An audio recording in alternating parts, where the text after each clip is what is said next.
Assalamualaikum warahmatullahi wabarakatuh. Al-Fatihah.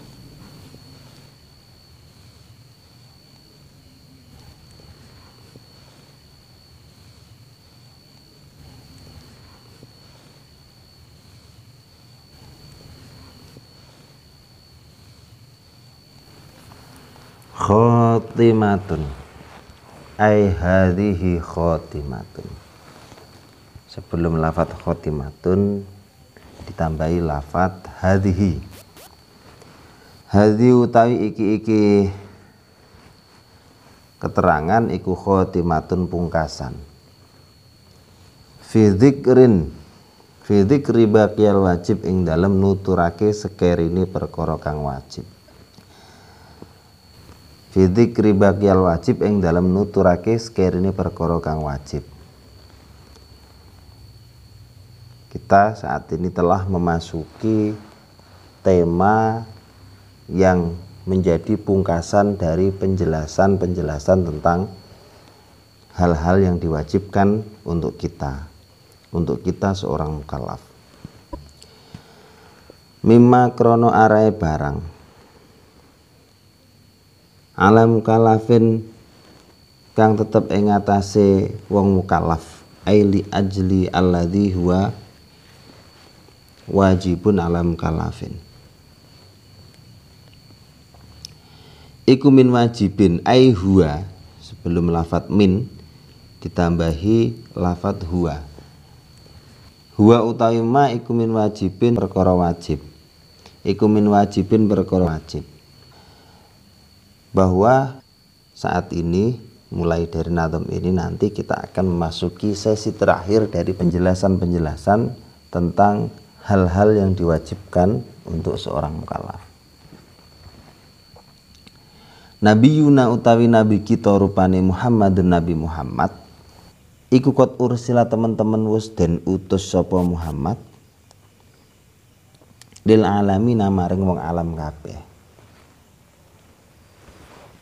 Lil alamin maring wong alam kabeh. Nabi Muhammad sungguh telah diutus oleh Allah untuk semesta alam.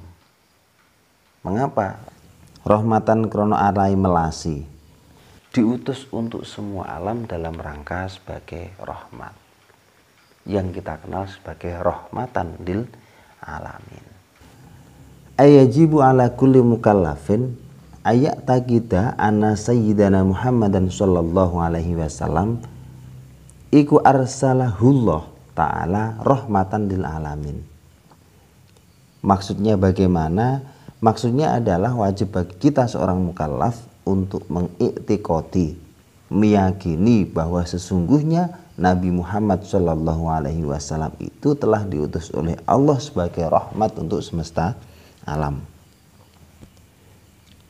Wa qad arsalahullahu ta'ala ila jami'il mukallaf minasaqilaini ay al-insi wal jinni ijma'an ma'luman minad dini bid-darurah,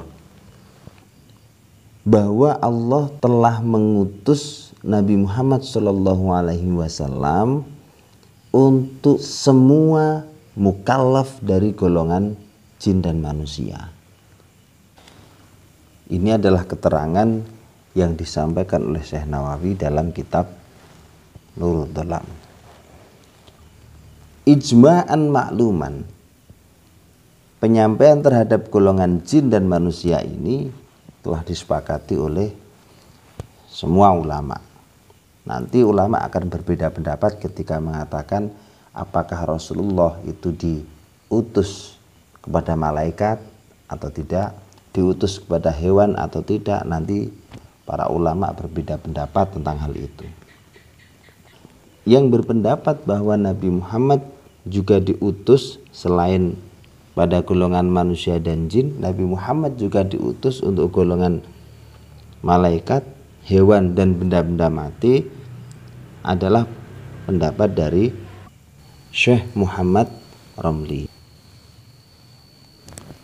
Hanya saja dalam pendapat Imam Romli ini, diutusnya Rasulullah Muhammad SAW kepada golongan selain jin dan manusia adalah dalam rangka untuk memuliakan, tidak untuk membebankan hukum-hukum syariat Islam, namun untuk memuliakan mereka.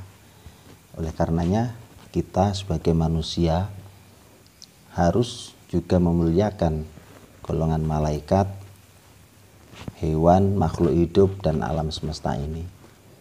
Walaupun mereka tidak dibebani hukum-hukum syariat Islam, kita sebagai manusia harus juga memuliakan mereka semua. Mereka adalah makhluk Tuhan yang mendampingi kita di alam dunia ini. Berbeda dengan pendapat Imam Ibnu Hajar, beliau berpendapat Rasulullah SAW juga diutus untuk golongan malaikat, hewan, dan benda mati dalam rangka menyampaikan risalah taklif. Maksud dari risalah taklif ini adalah Allah membebankan hukum pada 3 golongan tadi tidak sama seperti hukum yang dibebankan pada golongan manusia dan jin. Mereka dibebani hukum yang memang layak untuk mereka kerjakan. Seperti contohnya ada malaikat yang harus rukuk selamanya sampai hari kiamat.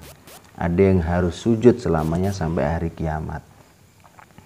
Ada malaikat yang harus membaca tasbih secara terus-menerus.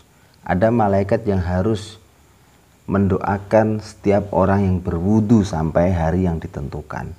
Ini yang dimaksud risalah taklif.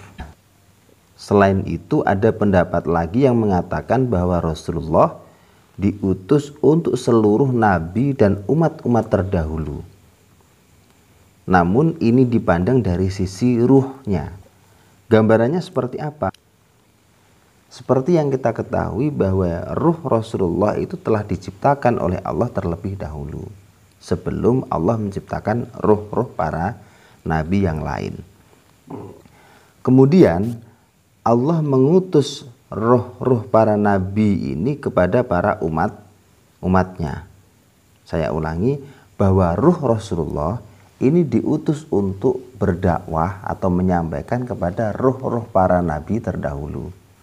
Kemudian roh-roh para nabi ini oleh Allah disuruh untuk menyampaikan kepada para umat-umatnya dalam wujud beliau sebagai manusia.